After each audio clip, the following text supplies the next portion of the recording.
it's Alice, and I'm here for an unboxing that I'm very excited about today because I am here to unbox the Locked Tomb Illumicrate editions by Tamsyn Muir.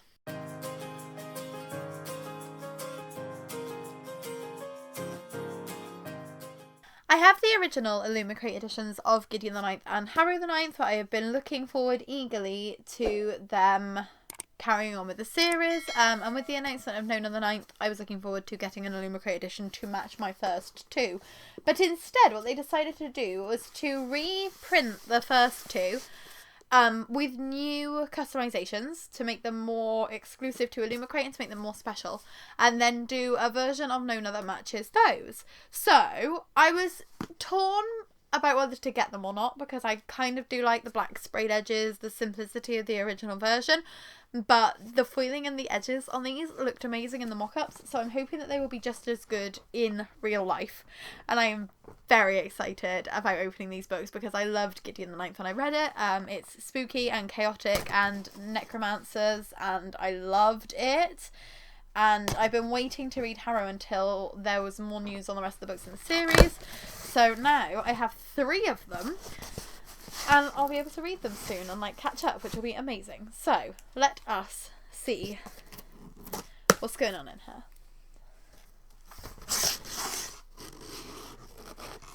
So we have an author letter from Tamsyn Muir, which is cool. I didn't know this was coming with an author letter, which is a surprise. And then we have the books.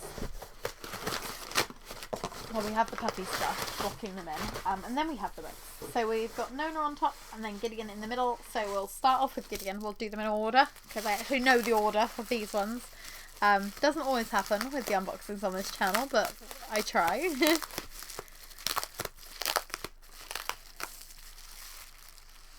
So we have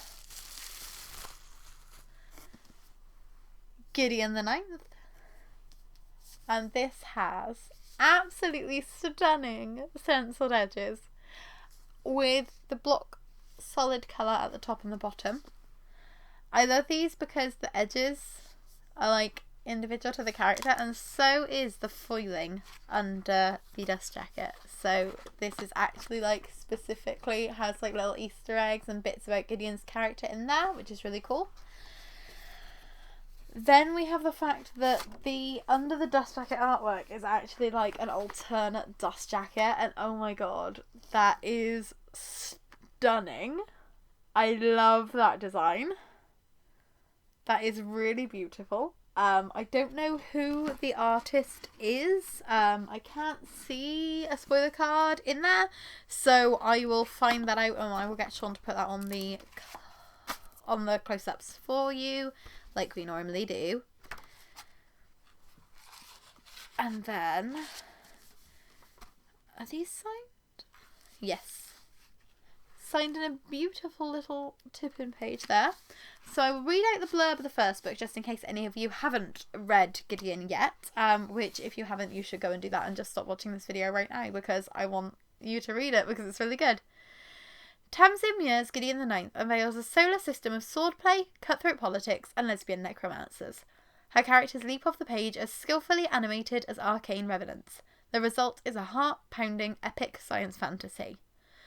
Brought up by unfriendly, ossifying nuns, ancient retainers, and countless skeletons, Gideon is ready to abandon a life of servitude and an afterlife as a reanimated corpse.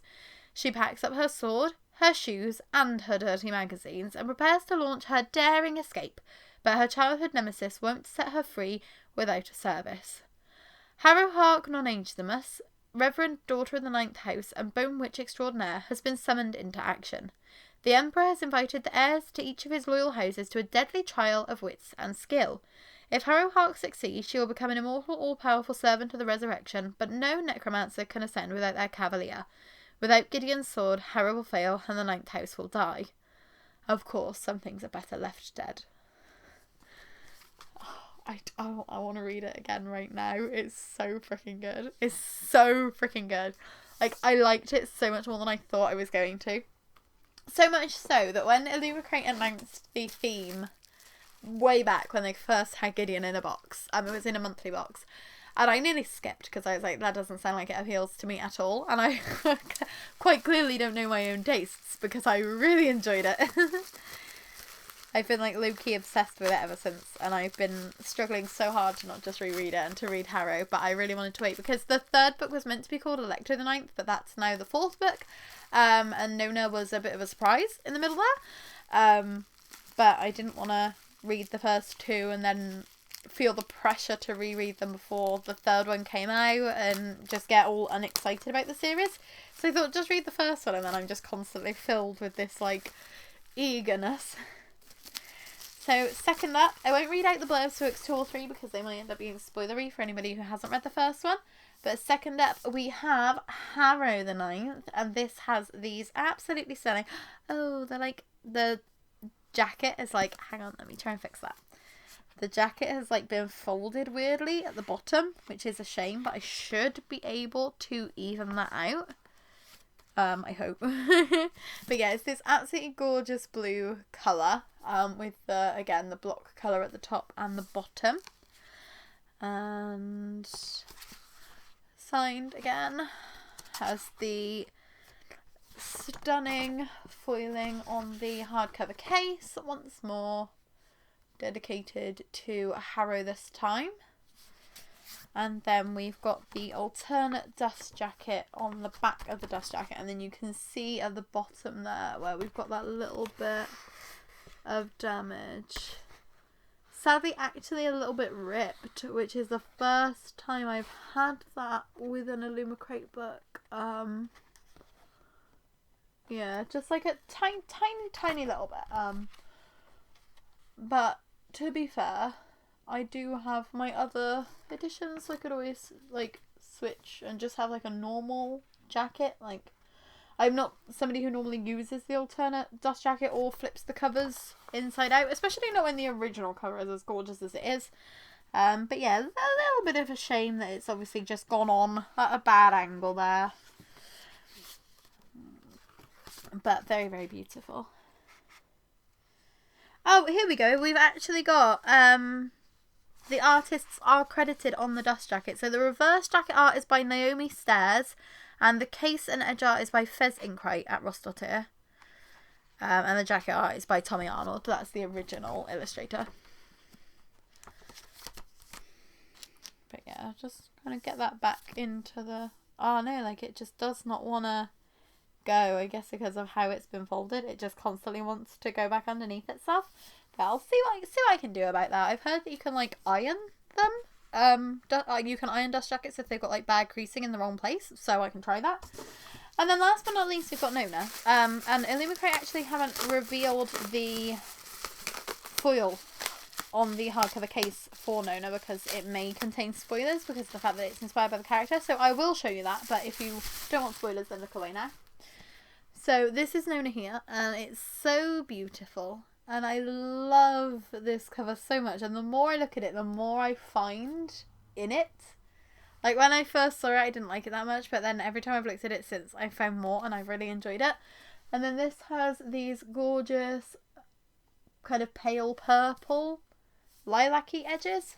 Again, signed. And here is the foiling.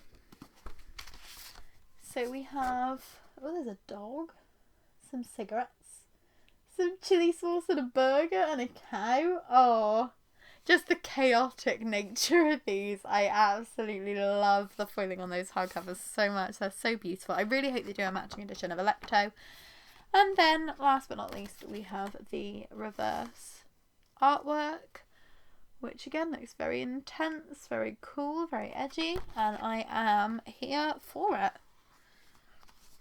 I absolutely love these. I'm a little bit disappointed about the damage on Harrow, but these things happen, especially when they're preparing like a very large order all at once.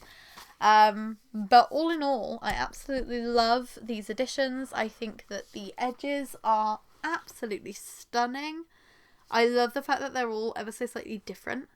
So they really do embody the personalities of the characters, and I think that it's not the colour scheme I would have assumed would work for a series like this. You would automatically think of like black and white and very dark colours. But I kind of love the juxtaposition with the fact that it's like all about necromancers and bone magic, and then we've got these really bright, vibrant colours.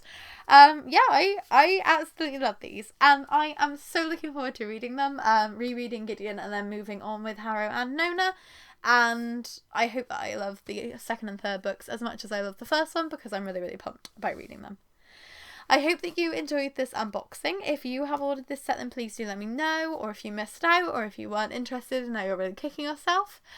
If you like this video, give it a like, and if you'd like to subscribe, we'd be super duper grateful. We post new videos pretty regularly. We still haven't settled on a new schedule yet, but that should be coming hopefully at some point in the new year, because things are still a bit up in the air at the moment, but we're doing what we can.